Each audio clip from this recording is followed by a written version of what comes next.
Tayo guys. Magsaing. Ay hindi. Mag-ano muna ako.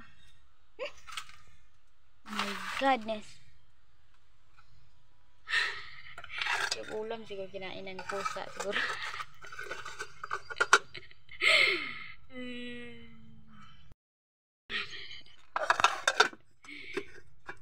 Maitim talaga yung kaldero namin guys. Kasi kahoy yung gamit namin eh. So, kailangan ko mag-ano. Kailangan ko magkape guys. Coffee sleep ko eh. Ano, parang may tubig naman to.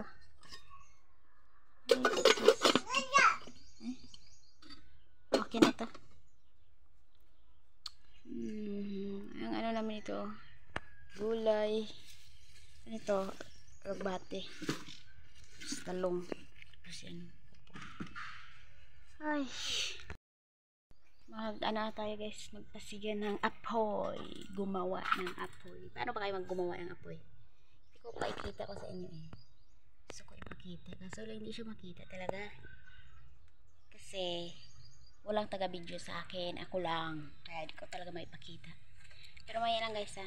Pakita ko na lang maya. Kasi hindi ako makahawak ng cellphone habang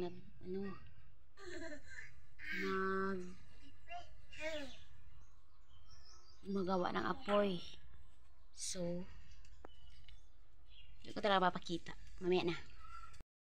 So, ito na guys. Gumagawa na ako ng apoy. So, ito tingnan nyo. Tingnan nyo na lang guys. Silupin lang yung gamit ko. Ay, ang hirap.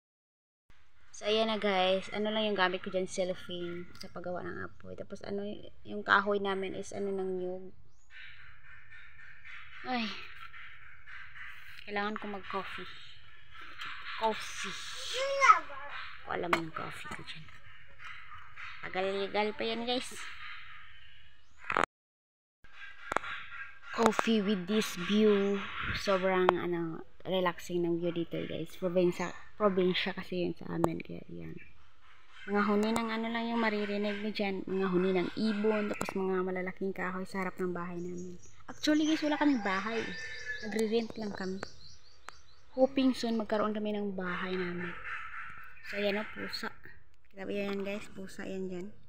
O yan, pusa. Marami kami pusa dito eh.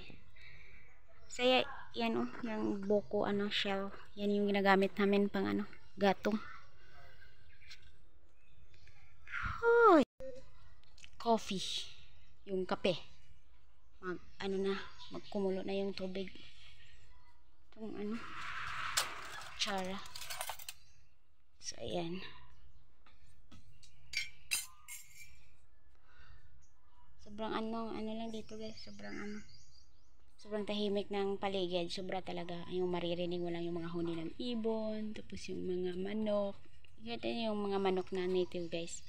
Yung mga native yan lang. Tapos yung pusa namin. Yung kasama namin. Marami kami yung pusa actually.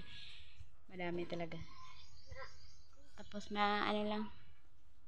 Sobrang hirap kasi. Kami lang. Wala kaming araw-araw. Wala kaming bisita eh. Wala kang nagpupunta dito sa bahay kasi alam mo na mahirap kami. Pero wala talagang pupunta eh. Kaya kung kami lang talaga. Hindi ko alam. Hindi ko alam ni nag-sunod-sunod.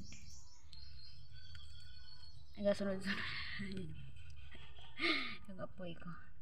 Sobrang hina kasi medyo yung kahoy kasi ngayon kami sa kahoy eh, kasi gaulan. Talaga umuulan dito eh. Ang pusa namin guys. Ito isa pusa namin. Ito pusa. Ang pangalan nito guys is si Zora.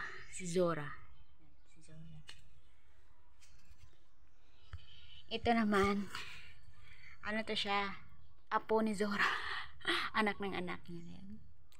Din, babae din to. Si Mirisi. So, actually marami pa sila dito guys. Kasi wala sila dito lahat eh.